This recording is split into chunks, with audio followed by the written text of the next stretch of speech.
जैन तत्व विद्या का स्वाध्याय हम सभी कर रहे हैं मुनि प्रमाण सागर जी द्वारा विरचित। मोक्ष मार्गस्य नेतारं भेतारं कर्म भूभृतां ज्ञातारं विश्वतत्त्वानां वन्दे तद्गुणलब्धये। नमो अरिहन्ताणं नमो सेताणं नमो आयिर्याणं नमो उवच्छायाणं नमो लोये सव्वसाहुणम्। पंच परमेष्ठी भगवान की जय। अगले 45 मिनट के लिए सभी प्रकार के पापों का त्याग करके सभी 9 बार नमोकार मंत्र पढ़ लें।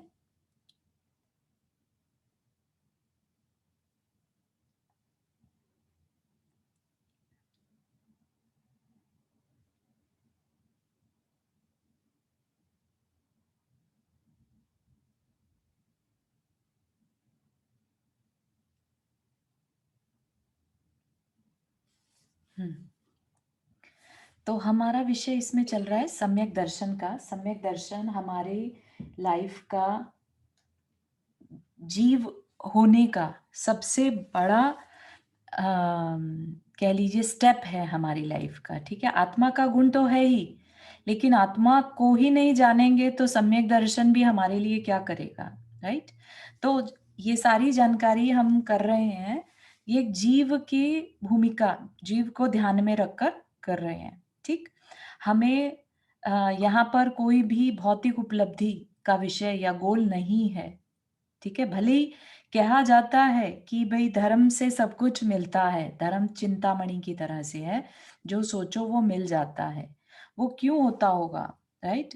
हमारा लक्ष्य जैन धर्म में सबसे बड़ी विशेषता है, मतलब मैंने वेस्टर्न जो फिलोसफर्स हैं या जो बताते हैं कि लॉ ऑफ अट्रैक्शन और माइंड की, सबकॉन्शियस माइंड की पावर्स बहुत हैं, जो चाहो वो मिल जाता है, लेकिन अपने शास्त्रों में ऐसी बातें कहीं पर भी नहीं आती, राइट। और जबकि सबसे ज्यादा रिद्धियां सिद्धियां जो हैं वो तपस्या करने से मिलती है, और तपस्या करने के बाद भी कहीं पर भी उसका एडवर्टाइजमेंट नहीं किया जाता। कहीं भी किसी शास्त्र में किसी सिद्धि का कोई एडवर्टाइजमेंट नहीं है ना। तो क्यों नहीं, इतना बड़ा इतना सब कुछ होने के बाद जैन धर्म में ऐसा क्या है, मतलब क्यों नहीं उस चीज को एडवर्टाइज किया आचार्यों ने। तो ये सबसे ज़्यादा ज़रूरी समझने की बात है, ये एक्सपीरियंस, मतलब बहुत ज़्यादा इसके ऊपर सोच विचार करने के बाद जो मुझे समझ में आया था, वो यही था कि सबसे बड़ा गोल ही क्योंकि सब कुछ छोड़ना है, ठीक है? और जब छोड़ते हैं, जब हम इष्टोपदेश की एक गाथा होती है, वह है कि मोक्ष मिलेगा, राइट? मोक्ष का गोल करो तो स्वर्ग तो अपने आप ही मिल जाता है। और स्वर्ग के सुख कैसे बता दिए उसी इष्टोपदेश में। स्वर्ग के सुख बताया, ऐसा सुख जो स्वर्ग के सुखों जैसा है। ठीक, उसका कोई कंपैरिजन नहीं है। ये नहीं कि भाई चक्रवर्ती के सुख से कंपेयर कर दिया हो, भोग भूमि के सुख से कंपेयर कर दिया हो। नहीं, स्वर्ग का सुख जो देवों का सुख है वो देवों के सुख के ही समान है। ठीक, तो उसका कोई कंपैरिजन नहीं है। ऐसा देवों का सुख अपने आप मिल जाता है अगर गोल हमारा मोक्ष हो। अगर कोई तपस्या में लीन है, सम्यक दर्शन प्राप्त करके किसी ने समाधि मरण कर लिया, नियम से देवगति में जाएगा, नियम से।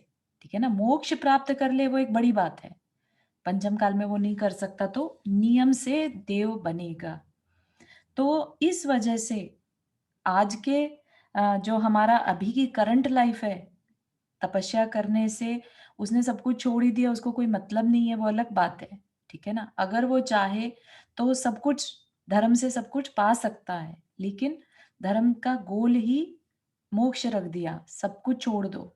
तो सब जो संपत्ति है, सारी जो सब कुछ, सारे सुख पीछे भागेंगे।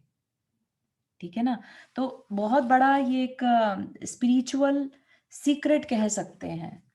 आप धर्म पढ़ेंगे, जो बाकी के शास्त्र भी टच करेंगे, तो रियलाइज़ होगा कि भई ऐसा क्या था जो अपने शास्त्र में जो भौतिक चीज़ें हैं, वर्ल्डली चीज़ों के बारे में कुछ भी नहीं लिखा, कहीं पर भी, है ना? और कई बार यही एक कारण बन जाता है कि दुनिया इनसे दूर भागने लगती है, अरे यहाँ तो सब कुछ छुड़वा दिया जाता है। जबकि उनको ये नहीं मालूम कि यहाँ पर सब कुछ मिलने जैसा है, सिर्फ़ फ़ोकस चेंज करना है। ठीक? तो सम्यक दर्शन जिसकी हम चर्चा अभी कर रहे हैं, वो हमारा लाइफ का गोल है, इस लाइफ का तो एटलीस्ट, राइट? रत्नत्रय पा लें हम, ये तो और भी अच्छा है, राइट? हम अपने चारित्र में व्रत नियम लें, आगे चल के और प्रतिमाएं ले सकें, ये सारे गोल हमारे होने चाहिए। लेकिन स्टार्टिंग कहाँ से होगी? सम्यक दर्शन से, क्योंकि राइट पर्सपेक्टिव आ जाएगा तो हम उसके ऊपर फॉलो करके हम कहेंगे कि हाँ, अब मुझे समझ में आ गया, मेरे जीवन का उद्देश्य मोक्ष है और मुझे उसके लिए चारित्र भी लाना है, मुझे सब कुछ छोड़ते जाना है। बारह भावनाएं भाने लगेगा, राइट? बारह भावना में क्या चीज है? अनित्य। कुछ भी जो दिखाई दे रहा है, सब सारे रिश्ते नाते जो दिखते हैं हमें, अभी तो हमारी और आपकी एज ज्यादा नहीं है, लेकिन जब ज्यादा हो जाती है हम देखते हैं कि परिवार में सदस्य अपनी उम्र पूरी करके जाने लगते हैं। मित्र वगैरह में, फैमिली मेंबर्स में, एक्सटेंडेड फैमिली में भी सी कि अब ज्यादा से ज्यादा लोग क्या है, उम्र पूरी हो गई अब चले गए, छूट बिछो हो गया, राइट? इस तरह की चीजें देखने में आने लगती हैं। तो ये सारी बातें अगर हमें पहले से ये मेंटली प्रिपेयर हो जाए कि सब कुछ अनित्य है, अशरण है, तो फिर हमारे अंदर उस तरह के दुख नहीं उत्पन्न होंगे, राइट? जब दुख नहीं आएंगे, हम दुख नहीं मानेंगे चीजों में और हर चीज की रियलिटी को समझते चले जाएंगे, ठीक है ना? और शांत होते चले जाएंगे अंदर से, ठीक? तो इस तरह के जो चिंतन होते हैं, ये हमें सुख की ओर ले जाने वाले होते हैं, क्योंकि फिर तत्वार सूत्र में हमें एक सूत्र दे दिया कि दुख किस कारण से होता है और सुख किस कारण से होता है। तो उसमें दुख होने का कारण, सबसे पहला कारण यही बताया, दुख मानने से दुख होता है, राइट? तो अब हमारा जब किसी से विछोह हो रहा है, बिछड़ना हो रहा है और हम उसमें दुख नहीं मान रहे हैं, हम उसकी रियलिटी को समझ पा रहे हैं कि वो जीव अपनी एक आयु लेके आया था और उसने अपना आयु पूरी करके चला गया, ठीक? हम अपनी आयु लेके आए हैं, हम अपनी आयु पूरी करके चले जाएंगे। अपनी अपनी गोल्स सेट करके और बस उस पर वर्क करते चले जाओ। जब हम शास्त्र पढ़ते हैं तो हमारा गोल क्या सेट हो जाता है कि हमें आत्मा का कल्याण करना है, ठीक है? सब अपनी अपनी आत्मा का कल्याण कर पाए, ऐसी दृष्टि हमारे अंदर आ जाती है, ठीक? तो इस तरह के जो अंदर ही अंदर चेंजेस आ रहे हैं, ये सब सम्यक दर्शन की वजह से आने लगते हैं, ठीक? और जो अपन कषायों को मंद करके, मंद कषाय के साथ जब स्वाध्याय करते हैं, तो बात समझ में आती है कि ये हमारे ही फायदे के लिए बात कही है। छोड़ना छोड़ने की बात नहीं करी हुई सिर्फ, बल्कि यहाँ पर हमें कुछ पाने की बात करी है। क्या पाना है? अपने आप को पाना है, सुख को पाना है, शाश्वत सुख को, है ना? तो इस तरह से अपनी नजरें या अपनी दृष्टि बदल जाएगी। तो उसमें हमने जो देशना लब्धि समझी थी, राइट? जो देशना लब्धि, विशुद्धि लब्धि, शोपशम लब्धि, इन तीनों का काम यही रहता है जो हम चिंतन में लेके आते हैं। मंद कषाय के साथ किया हुआ चिंतन, चिंतन भी किसका?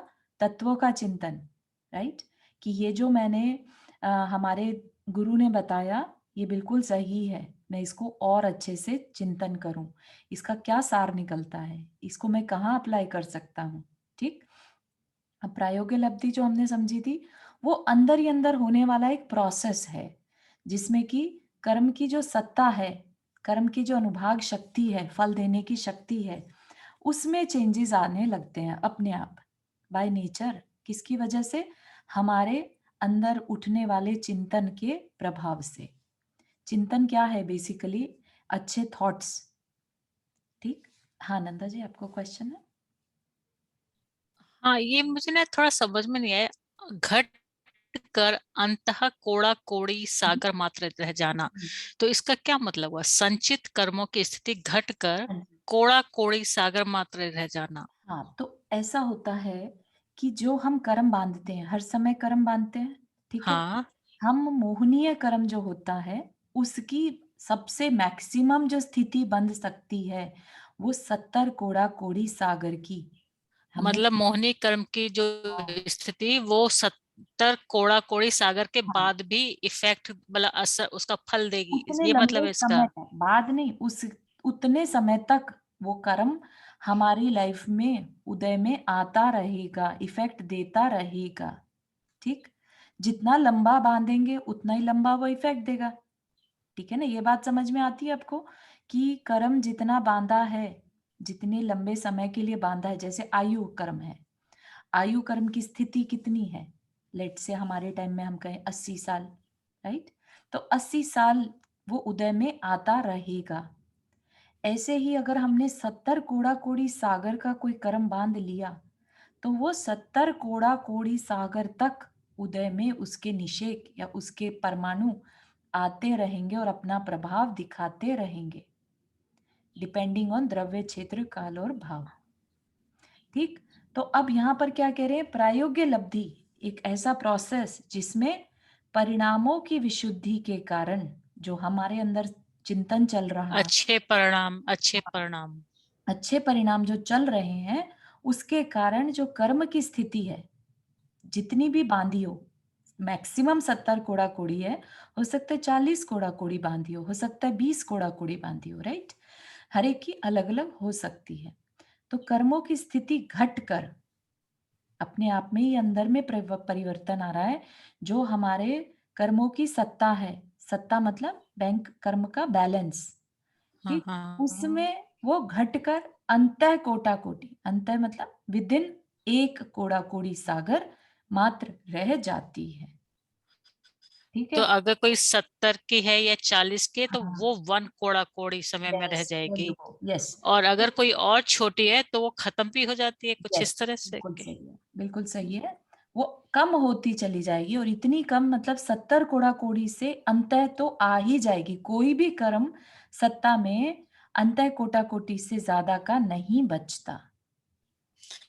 ये इसका अंतः कोड़ा कोड़ी कितना हुआ, मतलब? कोड़ा कोड़ी मतलब होता है करोड़ में करोड़ हाँ, सागर, कोड़ा कोड़ी तो बहुत बड़ा है। है ना? कोड़ा कोड़ी तो और सागर अपने आप में बहुत बड़ा बहुत बड़ा है, हाँ। है ना? तो ये अंतः कोड़ा कोड़ी का कितना मतलब? तो मतलब एक करोड़ में करोड़ को टाइम्स टाइम सागर, ठीक, उतने में with in that time period, अंत मतलब with in that time period, जैसे हम अंतर मुहूर्त कहते हैं, ठीक है, हाँ तो हाँ मुहूर्त के हाँ। अंदर अंदर, ठीक, तो अंत कोटा कोटि सागर, 1 करोड़ में 1 करोड़ को मल्टीप्लाई करोड़। करके रिजल्ट आया, उतने हम्म। सागर के अंदर अंदर कर्म की स्थिति बचती है।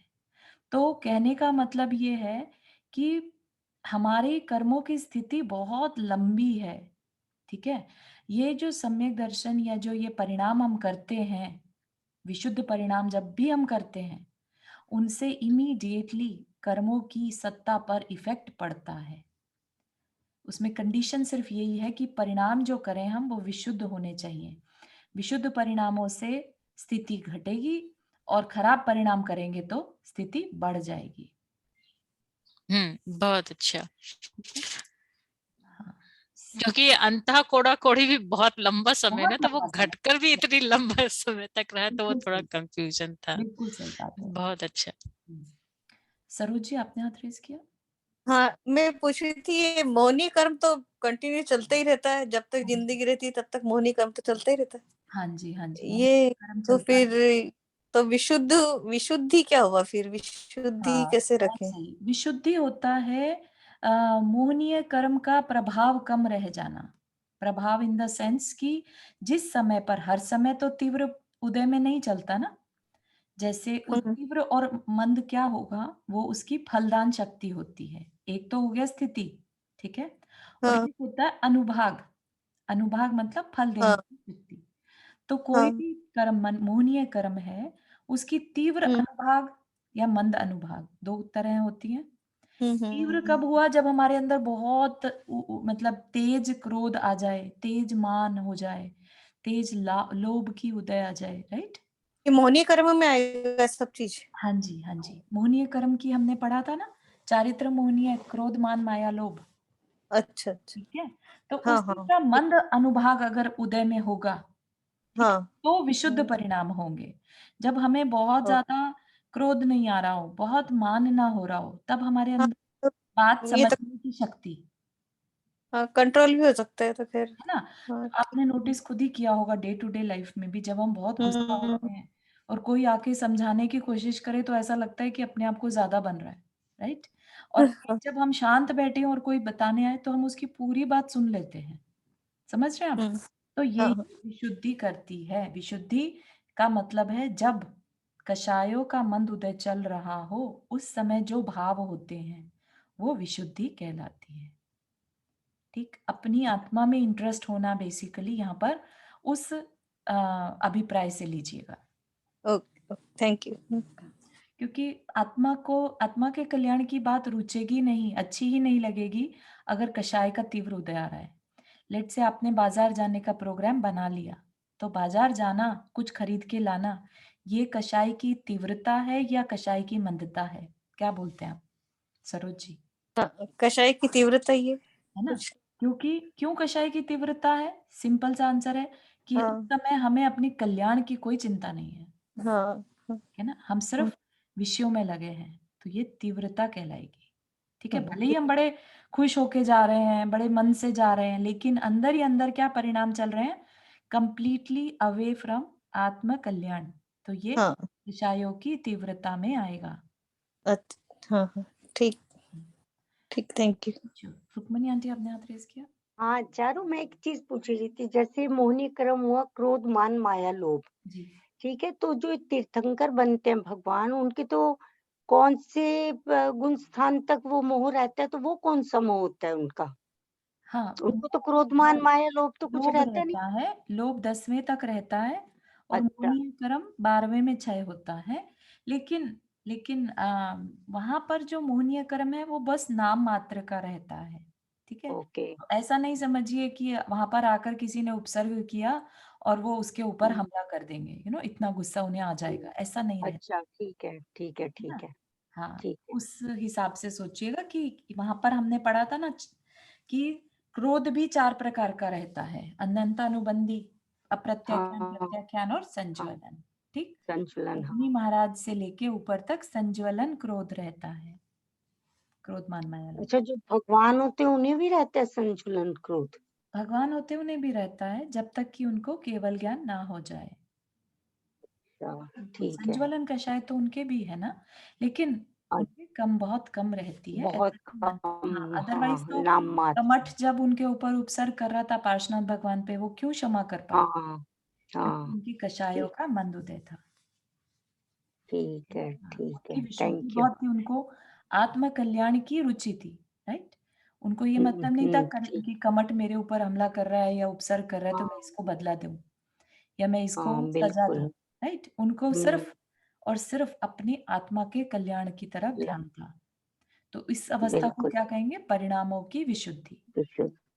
ठीक, एक तरफ वो ठीक है, उपसर्ग थैंक। कर रहा है और दूसरी हाँ तरफ जब उपसर्ग हो रहा है और उसका उन्होंने प्रतिकार नहीं किया, उन्होंने कोई रिस्पॉन्स नहीं हाँ किया और अंदर ही अंदर और ज्यादा डूबते चले गए, तो केवल हाँ, ज्ञान हो गया। ठीक है। 12वें में होता है ना भैया, 13वें में होता है केवल ज्ञान? केवल ज्ञान 13वां गुणस्थान है। 13वें, हाँ जी। 13वें गुण। हाँ जी, ठीक है, थैंक यू थैंक यू। ठीक है, तो प्रायोग्य लब्धि अपने ही अंदर में होने वाली प्रक्रिया है जिसमें कि कर्म की स्थिति कम हो जाती है और अनुभाग भी कम हो जाता है।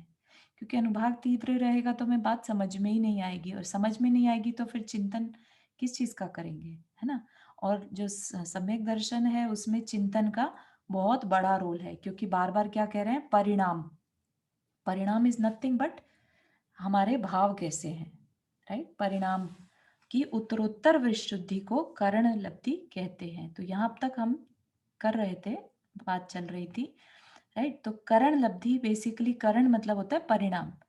तो परिणाम एक सर्टेन लेवल तक पहुंच जाते हैं उसमें। ठीक, तो उन लेवल्स को 3 डिवीजन में बांट दिया।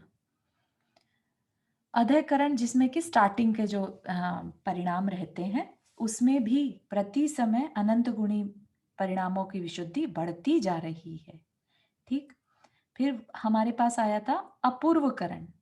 अपूर्वकरण, देखिए ये सब कुछ हो रहा है अंतर्मुहूर्त में और बड़ी तेजी से, मतलब सब कुछ अपने आप होता चला जा रहा है। राइट, तो अपूर्वकरण जो है, इसमें क्या होता है? अपूर्व से क्या मतलब? सबको समझ में आता है अपूर्व, पहले कभी ना हुआ हो ऐसा भाव होना। ठीक, तो अपूर्व करण, इस करण में प्रति समय पूर्व में अन अनुभूत अपूर्व अपूर्व परिणाम उत्पन्न होते हैं। करण में प्रति समय पूर्व में जो पहले कभी नहीं हुए, अनुभूत मतलब ना अनुभूति में आए, अनुभूति मतलब एक्सपीरियंस, ठीक। तो एक्सपीरियंस में जो नहीं आए कभी, ऐसे ऐसे अपूर्व अपूर्व परिणाम उत्पन्न होते हैं। तो मतलब जो करने योग्य परिणाम है, जो भाव हैं, वो भी ऐसे होंगे जो पहले कभी भाए ही नहीं, ठीक। इस करण में आत्मा का अपूर्व वीर उल्लास जागता है। मतलब कि जैसे उस मोमेंट में रुके रहने का मन करता है, ठीक। ऐसा इतना जबरदस्त उस समय पर वीर उल्लास, अंदर की जो प्रसन्नता है वो इतनी जबरदस्त आ जाती है जो पहले कभी नहीं हुई। जब देखिए कोई भी प्लेसेस पर हम घूमने जाते हैं, कोई भी मूवी देखते हैं, राइट, कोई भी लाइफ में इंसिडेंट एक बार हो जाए, जैसे आपने कोई थ्रिलर मूवी देखी, आपने जो पहली बार फील किया, अब आप उसको दूसरी बार देखेंगे तो वो फीलिंग कभी नहीं आएगी, क्योंकि पहली बार की जो फीलिंग थी, क्योंकि आपको पता नहीं था क्या होने वाला है, तो आपकी जो थ्रिल था अंदर में वो अलग ही लेवल का था, राइट। सेकंड टाइम देखेंगे तो वो चीज नहीं आएगी, राइट। तो इसी तरह से परिणामों से भी थ्रिल होता है, ठीक। तो ऐसा थ्रिल जो कभी नहीं हुआ, ये अपूर्व करण कहलाएगा। तो चिंतन में भी थ्रिलिंग होता है, ठीक है। कभी कभी हमें अंदर में ऐसे भाव हो जाते हैं जिसको सोच के लगता है आज तो दिन बन गया, राइट। या कभी कभी ऐसे परिणाम खराब हो जाते हैं कि ऐसा लगता है आज का दिन खराब हो गया, इतना बुरा परिणाम कैसे आ सकता है। या इतना अच्छा, और ऐसी चीज जैसे हमारे चिंतन, खूब चिंतन करने के बाद अचानक से एक रिजल्ट निकल के आता है ना कई बार, जैसे खूब पढ़ाई करी आपने और आपको नहीं समझ में आ रही बात, नहीं समझ में आ रही, खूब मेहनत कर रहे हैं आप, और एक फ्रैक्शन ऑफ सेकंड ऐसा कुछ घटित होता है कि आपको उसका पूरा सार दिखाई दे जाए इमीडिएटली, तो कैसी फीलिंग आएगी? एक अजीब सी खुशी आएगी, राइट, कि भाई आपने इतनी जो मेहनत की थी उसका रिजल्ट क्या शानदार निकल के आया। तो इसी तरह की अपूर्व वीर्य उल्लास यहाँ पर चिंतन में लगाइएगा, ठीक।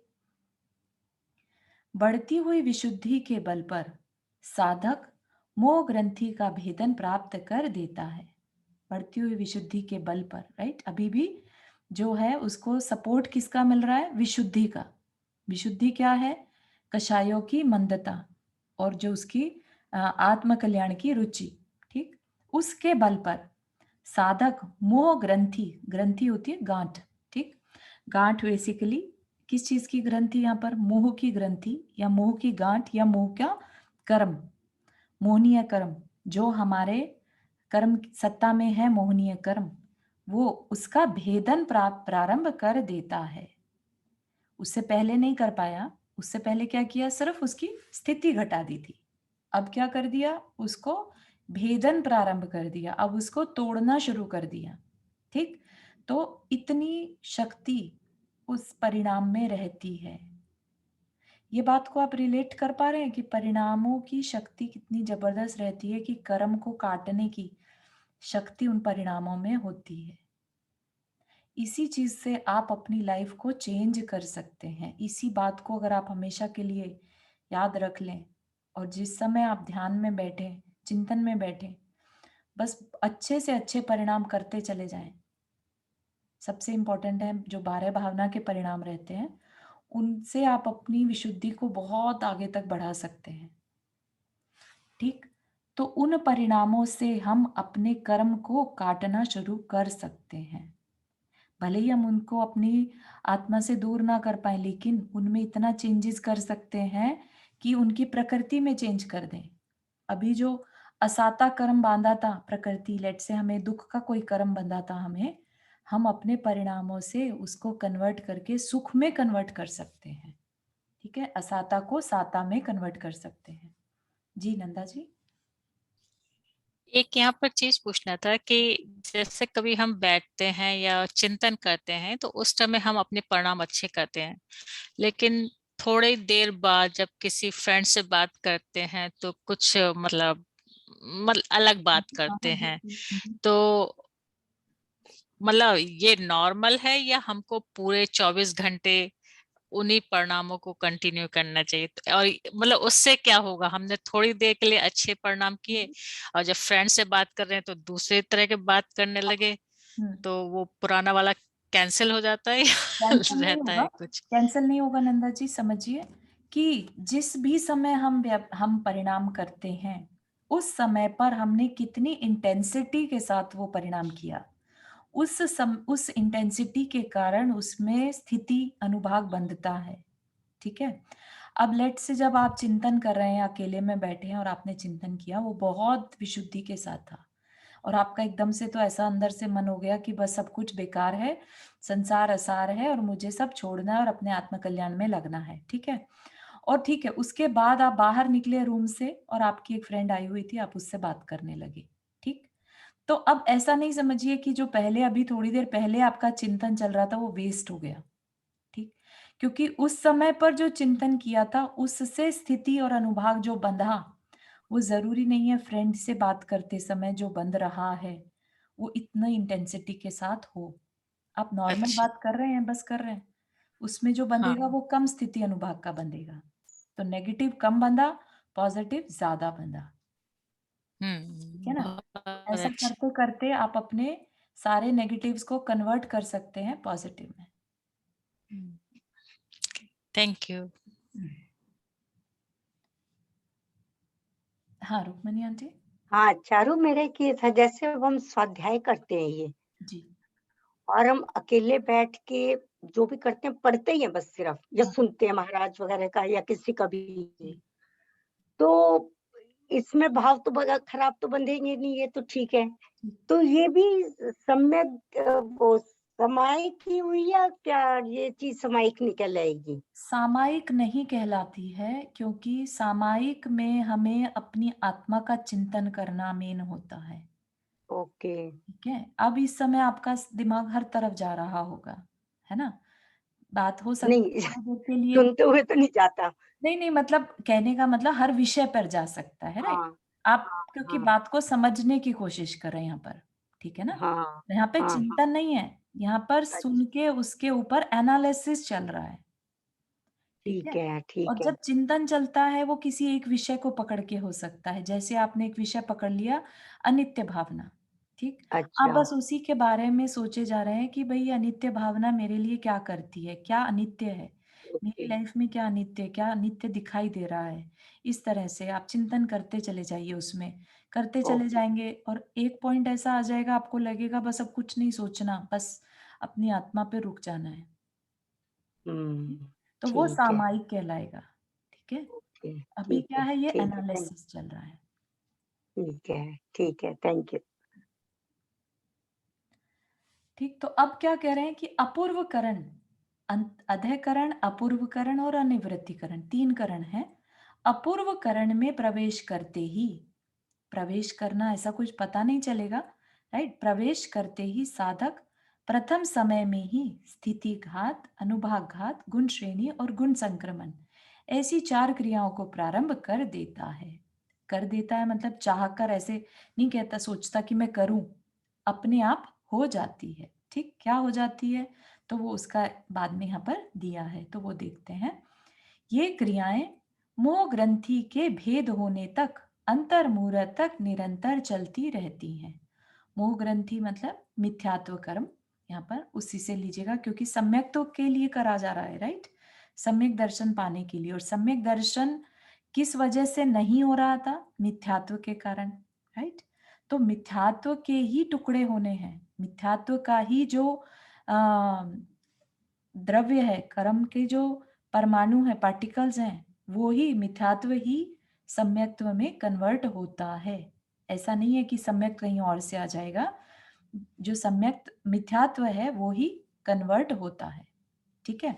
तो वो कन्वर्ट कैसे होता है, पहले उसके टुकड़े होते हैं, फिर उसके जो 3 टुकड़ों में मेन सम्यक्त्व का जो पार्ट है या पावर है वो सरफेस पे आ जाती है, या ये कह लीजिए कि वो ही प्रिवेल करती है।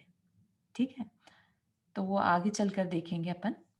चारू, एक चीज और, जैसे ये अंतर मुहूर्त तो अपने ये कहते हैं ना 48 मिनट का, ये कितने मिनट का, 48 मिनट्स का ही कहते हैं ना हाँ, अंतर मुहूर्त। जी। लेकिन एक जगह मैंने पढ़ा या सुना कहीं कि अंतर मुहूर्त भी कई तरह का होता है, कि उसमें भी टाइम फ्रीक्वेंसी अलग अलग होती है। कुछ ऐसा होता है क्या? हाँ, शायद होता है ऐसा, मैंने भी शायद पढ़ा है, याद नहीं है लेकिन अ, हाँ। लेकिन यहाँ पर तो अंतर्मुरर 48 मिनट वाला ही है ना? अच्छा। अंदर-अंदर, हाँ। ठीक है। हुँ। वो अलग बात है ठीक है, कि थैंक यू। उसी के अंदर जितनी भी बार अंतर्मुहूर्त वर्ड यूज़ किया, राइट? हाँ, क्योंकि हाँ। डिफरेंट डिफरेंट प्रक्रियाएँ हो रही हैं, ठीक है? ठीक है। सब प्रक्रियाओं में अंतर्मुहूर्त का समय डिफरेंट हो सकता है, क्योंकि यहाँ पर अच्छा। प्रति समय की बात चल रही है। प्रति समय हाँ, हाँ। टाइम की सबसे छोटी इकाई, सबसे है छोटी, ना? हाँ। यूनिट, तो इसलिए ठीक। वो हो सकता है। हुँ, ओके, ओके। तो कभी पता लगे तो बिल्कुल, बताना, मुझे समझ नहीं आई ये चीज़ कि क्या अंतर मुहूर्त में कितना, कभी पता लगे तो बताना, ठीक यस, है? यस। Okay, thank you. ठीक है, तो अंतर्मुहूर्त तक चलती रहती हैं। क्या चलती रहती है? स्थिति घात। जैसा कि अभी अपन ने प्रायोगिक अवधि में देखा था, ठीक है? स्थिति, स्थिति कर्मों की स्थिति, और घात का मतलब खत्म होना, कम होना, है ना? घात रिड्यूस हो जाना। स्थिति का अर्थ है बद्ध कर्मों का आत्म प्रदेशों के साथ जुड़े रहने की कालावधि। मतलब बद्ध कर्म, बद्ध जो बांध लिए, राइट? बांधने के बाद आत्म प्रदेशों के साथ जुड़े रहने की काल अवधि, कितनी समय तक वो हमारे साथ जुड़े रहेंगे। स्थिति समूह का घात स्थिति घात कहलाता है। तो जितनी स्थिति के लिए बांधे थे, अगर उसका घात हो जाए, कमी आ जाए, तो वो स्थिति घात कहलाएगी। यह एक अंतर्मुहूर्त में निष्पन्न होता है। मतलब जो प्रोसेस चल रहा है पूरा ही अंतर्मुहूर्त का है। तो कह रहे एक अंतर्मुहूर्त में निष्पन्न होता है, मतलब प्रोसेस कंप्लीट होता है। अपूर्व करण में ऐसे अनेक स्थिति घात होते हैं। बहुत सारे कर्मों की स्थिति में डिफरेंस आता है, कमी आ जाती है, इसलिए ऐसे अनेक स्थिति घात होते हैं। ठीक, कि कर्म जो है सत्ता में पड़े हुए कर्म की स्थिति घटनी शुरू हो जाएगी। फिर और क्या होता है? अनुभाग घात। अनुभाग मतलब उनकी फलदान देने की शक्ति। तो पिछली बार जैसे हमने देखा था कि जो विष और हलाहल, है ना? विष खाने से मर जाते हैं, हलाहल उससे भी और ज़्यादा पावरफुल होता है, ठीक? तो ये क्या है? अगर हम नीम, कांजीर, विष और हलाहल, राइट? तो अशुभ कर्मों में डिग्री होती है। अशुभ कर्म एक किसी को कांटा लगना भी होता है, और एक किसी का कोई अंग खराब हो गया, राइट? या हमेशा के लिए पैरालिटिक अटैक आ गया, राइट? देयर इज अशुभ कर्म की डिग्री कितनी भी हो सकती है, राइट? तो अशुभ ही है, हमने पिछली उसमें देखा था, लेकिन उसका अनुभाग घट सकता है। अनुभाग मतलब उसके फल देने की शक्ति कम हो सकती है। तो क्या कह रहे हैं यहाँ पर? अशुभ कर्मों की फलदान शक्ति को अनंत गुणहीन करते जाना अनुभाग घात कहलाता है। ठीक, तो कहाँ तो लाइफ लॉन्ग के लिए पैरालिटिक अटैक आना था, लेकिन अभी क्या हुआ?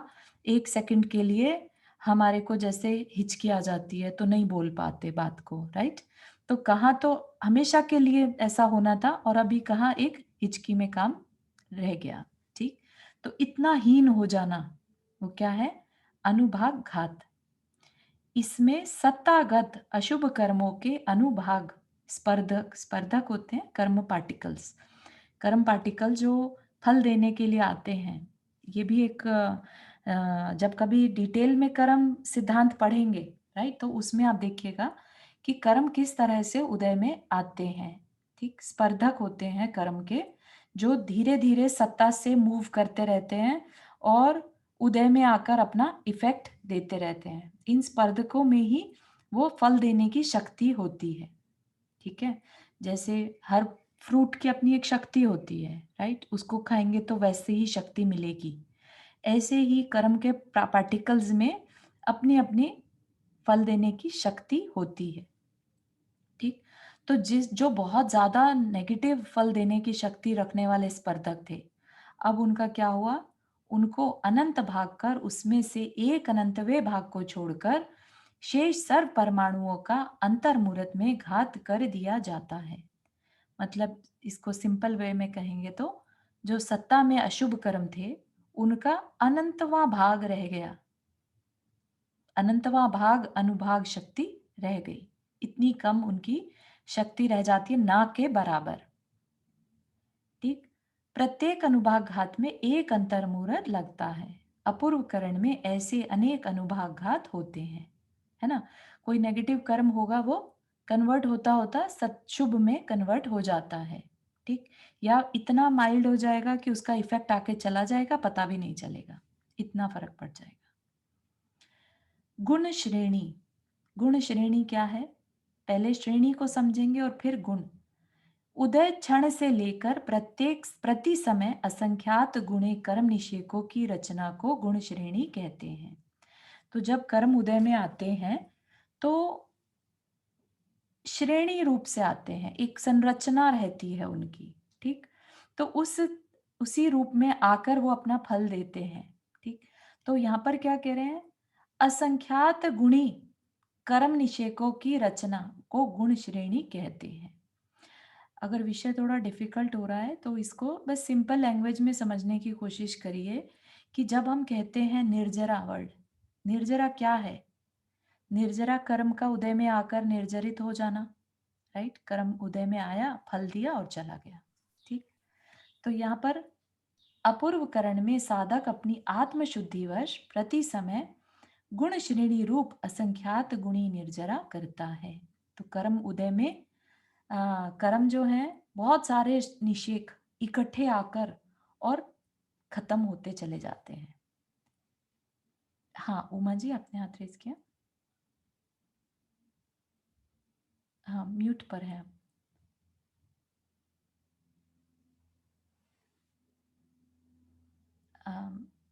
हाँ, यहाँ पे असंख्यात उदय क्षण से लेकर प्रति समय असंख्यात गुणे कर्म निषेकों की रचना को गुण श्रेणी कहते हैं। तो कर्म निषेक, निषेक माने क्या होता है? निषेक और स्पर्धक जो है ना, अभी हमने यहाँ पर भी स्पर्धक वर्ड देखा था, है ना। और ऐसे जी। निषेक, तो जैसे कर्म जो होते हैं ना, कर्म पार्टिकल्स को कह लीजिए। ठीक, कर्म पार्टिकल्स जब उदय में आते हैं तो वो एक कैलकुलेशन बेस्ड होते हैं। ठीक, ऐसा नहीं कि कहीं से भी एट रैंडम कर्म उठ के आएंगे। ठीक, कर्मों की एक पंक्ति बन जाती है, उस पंक्ति में जो पहला पार्टिकल होगा वो ही आएगा, तो उस पहले पार्टिकल को निषेक कहेंगे। ठीक, जो उदय में आने वाले हैं उनको निषेक कहते हैं। तो उसकी रचना को श्रेणी कहते हैं। ठीक, तो उस श्रेणी का असंख्यात गुणे होकर आना गुण श्रेणी कहलाता है। जी। ठीक है, तो बेसिकली यही समझिए सिर्फ इसको कि असंख्यात गुणी निर्जरा, मतलब कि उस समय चाहे वो चौथे गुण स्थान वाला भी है, जबकि कहते हैं कि चौथे गुण स्थान में निर्जरा कम होती है, राइट। कौन सी निर्जरा होती है चौथे गुण स्थान में? नॉर्मली जो कर्म फल देकर निर्जरित हो वैसी वाली निर्जरा होती है, अकाम निर्जरा, है ना। सकाम निर्जरा और अकाम निर्जरा दो बोलते हैं ना जी। तो इसमें सकाम निर्जरा होती है, अकाम निर्जरा नहीं हो पाती। सिर्फ किस समय होती है?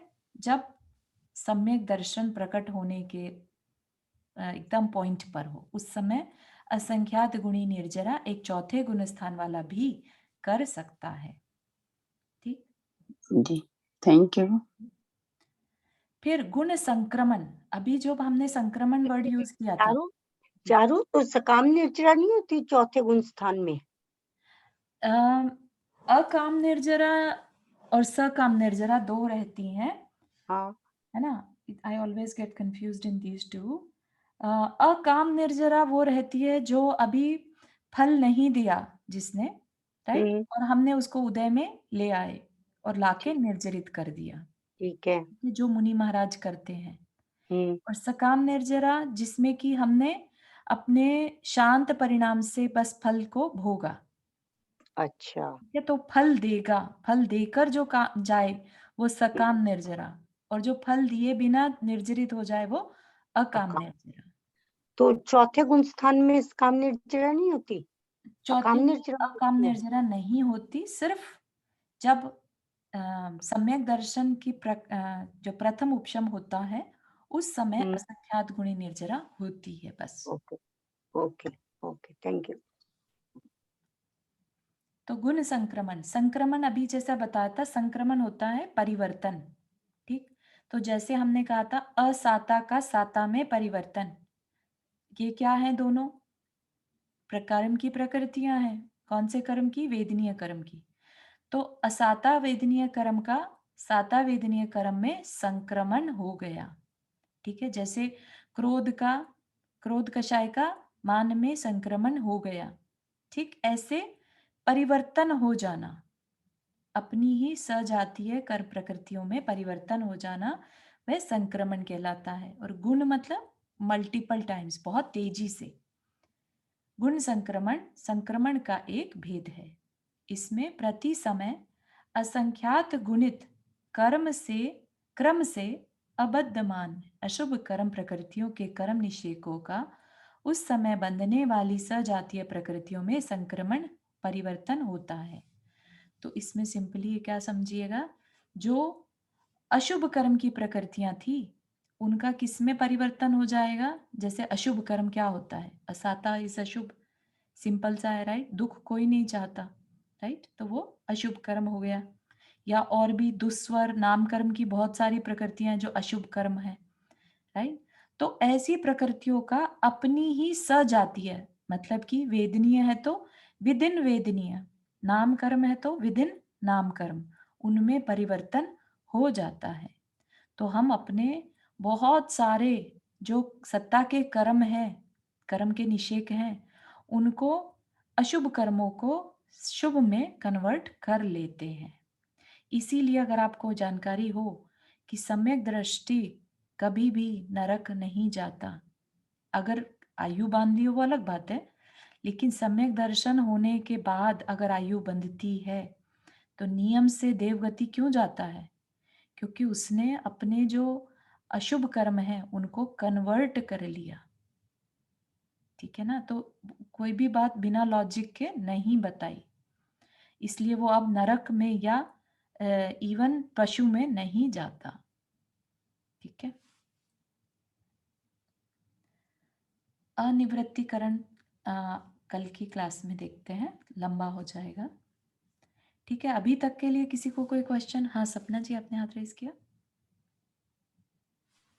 तो क्या हम इसको ऐसे समझ सकते हैं कि अगर जैसे हमें क्रोध आया किसी की बात को लेकर और 1 मिनट में वो क्रोध हमारा शांत परिणामों में बदल गया, लाइक ओके चलो छोड़ो ना, उसने जो भी कहा मैंने, तो उसको ऐसे भी बोल सकते हैं कि वो कन्वर्ट हो रहा है हमारा।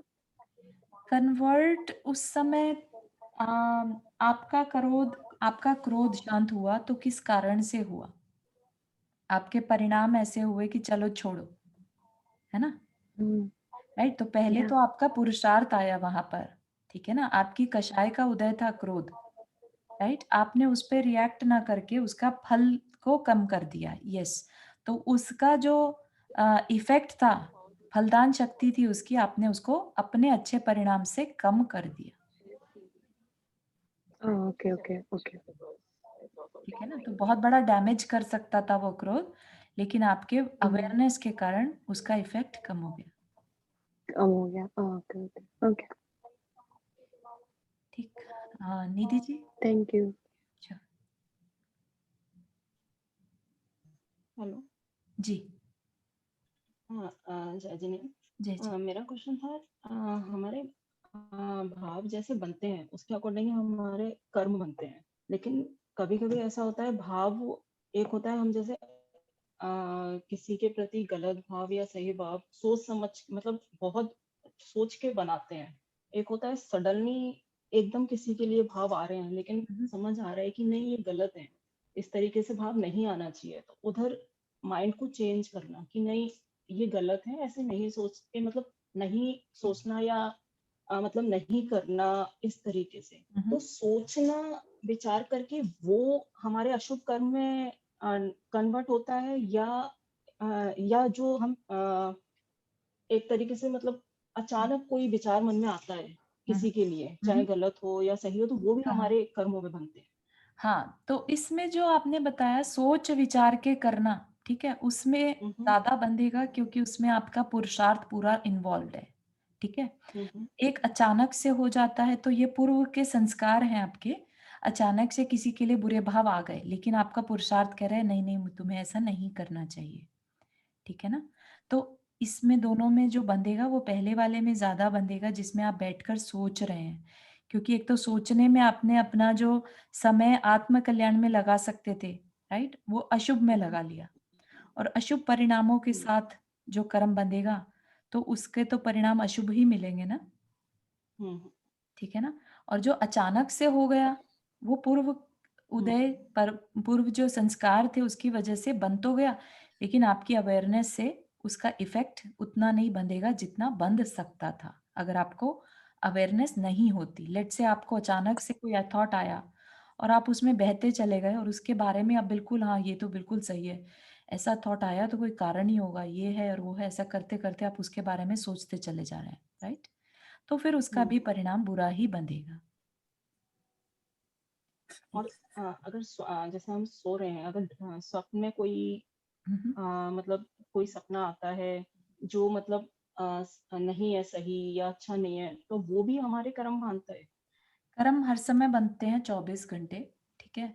तो यस, कर्म स्वप्न आना भी हमारी साइकोलॉजी पे डिपेंड करता है, कैसे हमने दिन भर का समय बिताया, कैसे हमारे संस्कार हैं, उसी तरह के स्वप्न आते हैं।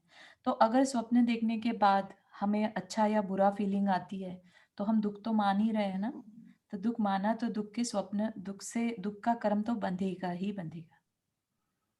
तो यस, अगर स्वप्न याद नहीं रहता तो स्वप्न याद नहीं रहता तो भी कर्म तो बनता है, क्योंकि उस समय आपके भाव कुछ ना कुछ तो हुए होंगे, चाहे भय के भाव हुए, लेकिन चाहे अच्छे लेकिन ऐसा भाव हुए, बोलते हैं ना। है ना। तो लेकिन ऐसा आपको बोला भले ही जाता ना है ना, पता स्वप्न अपने आप में नहीं होता। नहीं, कर्म अगर उसका इफेक्ट, इसका मतलब थोड़ा कम था, ठीक है ना उस समय, लेकिन जिस समय आपको भले ही जैसे होता है, बहुत लोग कभी एक्सीडेंट होता है, राइट, हॉस्पिटल में एडमिट होते हैं, वो 3-4 दिन वहां रहते हैं, बहुत सब कुछ सबके साथ बिहेव करते हैं, ट्रीट मतलब जैसे, और उसके बाद जब वो घर आते हैं कुछ दिनों बाद उनको कहा जाए, पूछा जाए कि तुम कैसे पहुंचे हॉस्पिटल, वो कहेंगे अच्छा मैं कभी हॉस्पिटल भी गया था, ठीक है। तो बॉडी में एक ट्रॉमा हैंडल करने की एक स्पेशल पावर रहती है, तो वो भुला देती है इंसिडेंट्स को, ठीक है। तो इसका ये मतलब नहीं है कि उस समय हमने दुख नहीं माना, ठीक है ना। तो वो जो टाइम भले ही हम भूल गए, हम जो पिछला कर्म करके आए और आज हम भूल गए, इसका ये मतलब नहीं है कि हमें उन पापों की सजा नहीं मिलेगी, ठीक है ना। तो इसी तरह से स्वप्न में भी अगर हमने कुछ बुरा देखा या किया और हमें उस समय जो भी दोष उस समय लगा होगा जरूर, तो खाली भूल जाने से ऐसा नहीं मान सकते कि उनका पाप नहीं चढ़ेगा, कर्म तो बंधेंगे। अगर तो हम इसीलिए स्वप्न में अच्छे जैसे भाव करके सोना कहा जाता है, राइट, कि हमें अच्छे भावों के साथ सोना चाहिए। स्वप्न में जैसे अगर भगवान या मुनि महाराज अगर आते हैं, तो ये भी मतलब ये शुभ कर्म मानते हैं। हाँ, ये अच्छा है कि आपने अच्छे संस्कार हैं इसीलिए अच्छे परिणाम दिखाई दे रहे हैं। और दूसरा ये अपने जो एक शास्त्र होता है ना, क्या बोलते हैं उसको, जिसमें स्वप्न शास्त्र बेसिकली, राइट, आगे का कैसा समय आने वाला है उस चीज का भी थोड़ा संकेत देते हैं, ठीक है। तो यस, जैसी फीलिंग आएगी वैसा कर्म तो बंधेगा, अच्छा अच्छी फीलिंग आ रही है अच्छे स्वप्न देख के तो अच्छे कर्म बंधेंगे, ठीक है। एक चीज और, दूसरा क्वेश्चन, सम्यक दृष्टि का मतलब क्या है? मतलब सिर्फ शास्त्रों का अध्ययन, या अच्छे कार्यों में लगे रहना, या देव दर्शन करना, या देवसास गुरु के अलावा किसी को नहीं मानना, मतलब डेफिनेशन क्या है सम्यक दृष्टि की? डेफिनेशन हमने यहाँ पर देखी भी थी, 7 तत्वों का श्रद्धान, ठीक है, या देव शास्त्र गुरु पर दृढ़ श्रद्धा, ठीक है। तो खाली सिर्फ करने से नहीं होगा यहाँ पर, कि आपके पेरेंट्स ने आपको बताया कि मंदिर जाना चाहिए, पूजा करनी चाहिए, and you started doing it without understanding कि हम क्यों कर रहे हैं, है ना, कौन है हमारे सच्चे देव शास्त्र और गुरु, अगर हम बिना जाने करेंगे तो फिर वो सम्यक दृष्टि नहीं कहलाएगा। ठीक है, भले ही वो कह दे कि भाई मैं तो जैन धर्म के अलावा कहीं नहीं जाता, लेकिन क्यों नहीं जाते, वो चीज क्लियर होनी चाहिए। ठीक है ना, तभी वो सम्यक दृष्टि कहलाएगा। ठीक है, तो इसकी एज सच परिभाषा कुछ नहीं है, ये एक बहुत डीप अंडरस्टैंडिंग का विषय है। परिभाषाएं रट लेने से, या हम सोचे कि अरे हम तो आत्मा को मानते हैं फिर क्या हम भी सम्यक दृष्टि, तो ऐसा नहीं, उसको बिल्कुल जिस रूप में बताया है वैसा ही फील करना, अंडरस्टैंड करना सम्यक दर्शन है। ठीक है, तो उसकी पहचान के आगे अपने पास कारण आएंगे, कैसे पहचाने कि हम सम्यक दृष्टि हैं कि नहीं है। ठीक, एक चीज और, जिसका अगर जैसे देव साज गुरु का नियम है कि इसके अलावा किसी को नहीं मानेंगे जी, राइट, और इसके बाद अगर किसी और के मंदिर में, मतलब अन्य मंदिरों में सिर्फ लाइक दर्शन के उद्देश्य से नहीं, दर्शन के भाव से नहीं, वैसे ही जाता है किसी के साथ, जैसे कोई जा रहा है या फैमिली जा रही है तो इनकेस जाना पड़ गया, तो क्या वो भी नहीं जाना चाहिए? अवॉइड करना चाहिए पहली बात। दूसरी बात, अगर जाना चाहिए किसी के मन को रखने के लिए, चले भी गए तो फिर विकल्प नहीं करना चाहिए और ना ही उन्हें देव मानना चाहिए। That's it. ठीक है ना, हमें किसी का मजाक नहीं बनाना, ये बात बहुत अच्छे से समझ लेना है, किसी की श्रद्धा का मजाक नहीं बनाना। ठीक है, वो उनकी श्रद्धा है, वो कर रहे हैं, ठीक है, लेकिन आपके अंदर दृढ़ श्रद्धा नहीं सिखा है कि मैं नहीं जाना चाहता। ठीक है, मतलब अगर इनकेस अगर जाना पड़ गया तो वो हमारा नियम नहीं टूटेगा। हाँ, नियम नहीं टूटेगा, लेकिन आपको क्लैरिटी बहुत ध्यान रखने की जरूरत है कि आपका कहीं माइन्यूट परिणाम ऐसा तो नहीं आ गया कि वहां जाने से शायद मेरा काम बन जाए, या मैं उनको भी चला जाऊंगा तो कहीं उनको वो मुझसे नाराज ना हो इसलिए चाह रहा हूँ, राइट, लाइक उनको देव मानकर या कुछ भी रिस्पेक्टेड मानकर जाना इज नॉट राइट अपने लिए। नहीं, जैसे कभी कभी किसी फ्रेंड ने, दूसरे धर्म की जो फ्रेंड हैं वो लोग कुछ प्रोग्राम कर रहे हैं तो जैसे सोशलाइजेशन भी जाते हैं, तो हाँ, उसमें तो कोई दोष नहीं है ना, हाँ, हाँ, उनको क्योंकि पूरा, हम भगवान को पूजने नहीं, अपनी फ्रेंड का सपोर्ट बिल्कुल करने जा रहे हैं। बिल्कुल बिल्कुल, तो उसमें अपना सिर भी झुका रहे हैं या सबको देखा देखी, तो हमें पता रहना चाहिए हमने सिर अभी झुकाया तो क्यों झुकाया। ठीक है ना, तो बहुत ध्यान रखना है, क्योंकि हमारे लाइफ में हमारे आचार्यों ने ये एग्जाम्पल्स दिए हैं। आचार्य समनभद्र स्वामी का सुनेंगे तो उनके ऊपर यही था कि उनको जैनेतर, जो नॉन जैन भगवान थे, उनके आगे झुकने को बोला गया था, एंड ही सेड कि नहीं मैं नहीं झुकूंगा। समझ रहे हैं आप, तो हमारे आचार्यों ने जब इसका प्रतिकार किया तो हम क्यों ऐसी, पहले तो ट्राई कीजिए कि ऐसी सिचुएशंस अवॉइड ही हो। ठीक है ना, कोई बहाना बना सकते हैं ना जाने का तो वो ट्राई कीजिए। बिल्कुल ही ऐसा हो जाता है कि वो हमारे ही ऊपर डिपेंडेंट है और हमारे बिना उसका नहीं चलेगा, तब बात अलग है। ठीक है ना, पर ऐसी जगह जाके नमोरियन ताणम ही निकलता है, नमोरियन ताणम नमो सिद्धाणम वही बोलते हैं। हाँ, तो हाँ, बिल्कुल अपने अपने ही भगवान को याद सब करिए। याद कर रहे हैं ना उस समय तो। बिल्कुल, लेकिन अपन लेकिन जैसे जाते हैं उसमें आप तो एक और वहाँ चीज याद रखिएगा कि आपके मन में तो चल रहा है नमोकार मंत्र, लेकिन आपको देखने वाले जो सोच सकते हैं कि अरे जैन तो कहीं भी जा सकते हैं, इसका मतलब, समझ रहे हैं आप एक खुद को तो संभाल पाएंगे, लेकिन आपको जो देखने वाला है वो आपको मिस इंटरप्रेट करके भटक सकता है। ठीक है, तो एक बहुत बड़ी जिम्मेदारी एक सच्चा जैन अपने साथ लेके घूमता है। आगे हम इसमें ब्रह्मा कंफ्यूजन तो बहुत है, क्योंकि कहीं भी कुछ भी दूसरे जगह घूमने करने गए या तो वहां का देखने में, जैसे अबू धाबी गए सपोज, जी, तो वहां का तो वो देखने जाने में तो लगता है कि देखें तो क्या बनाया क्या करा, तो उसमें फिर कैसे भाव रखना चाहिए, सिर्फ देखने के कोई हाँ, चीज नहीं है तो। मतलब आप अभी आगे चल के पढ़िएगा, बहुत ही, जो हम 8 अंग पढ़ेंगे ना सम्यक दर्शन के, तो उसमें ये सारे आंसर मिल जाएंगे, सारे आंसर मिल जाएंगे, सम्यक दृष्टि के भाव कैसे रहते हैं। ठीक है, चलिए, और किसी को कोई question before we end the class? एक मैं पूछिए, मैं कल पूछ लूंगी, मेरा इससे लग के नहीं है, हट के है अच्छा, इसलिए। हाँ ठीक है। मेरा भी थोड़ा सा हटके था क्योंकि आज मैं सुन रही थी क्षमा सागर जी महाराज को।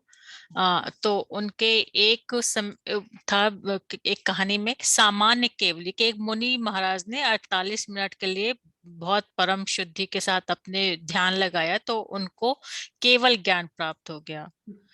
तो वैसे उनको मतलब नहीं कुछ याद होता था और फिर बाद में उनको, तो जो सामान्य केवली या जो मतलब इस समय पंचम काल में सामान्य केवली हो जाते हैं क्या? नहीं होते।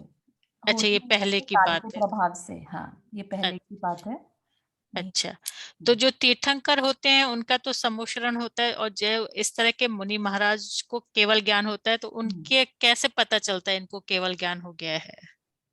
उनको कैसे पता चलता है, ऐसा जो जानकारी में है वो ये कि केवली जो होते हैं 4 अंगुल ऊपर चलते हैं जमीन से। सामान्य केवली भी? सामान्य केवली भी, हाँ। तो और उनकी गंधकुटी भी लगती है ना चारों, जो सामान्य केवली है उनकी गंधकुटी लग भी भी तो सकती लगती है है। और नहीं भी, जरूरी नहीं है कि ओके। हर एक की ये क्या होता है गंगकुटी? गंधकुटी जहाँ वो उपदेश देते हैं। दंडकुटी या क्या है? गंधकुटी। जैसे गंधकुटी। समूह होता है भगवानों का, हाँ, इनका केवली गंधकुटी की रहती है ना बीच गंधकुटी में। होती है। गंधकुटी। थैंक यू, यही पूछना था मुझे। चलिए, आज के लिए इतना ही रखते हैं। जिनवानी स्तुति। जा वाणी के ज्ञान से सूझे लोकालोक, सो वाणी मस्तक नमो सदा देत हो दोख। हे जिनवाणी भारती तो ही जपो दिन रैन, जो तेरा शरणा गए सो पावे सुख चैन। 9 बार नमक है।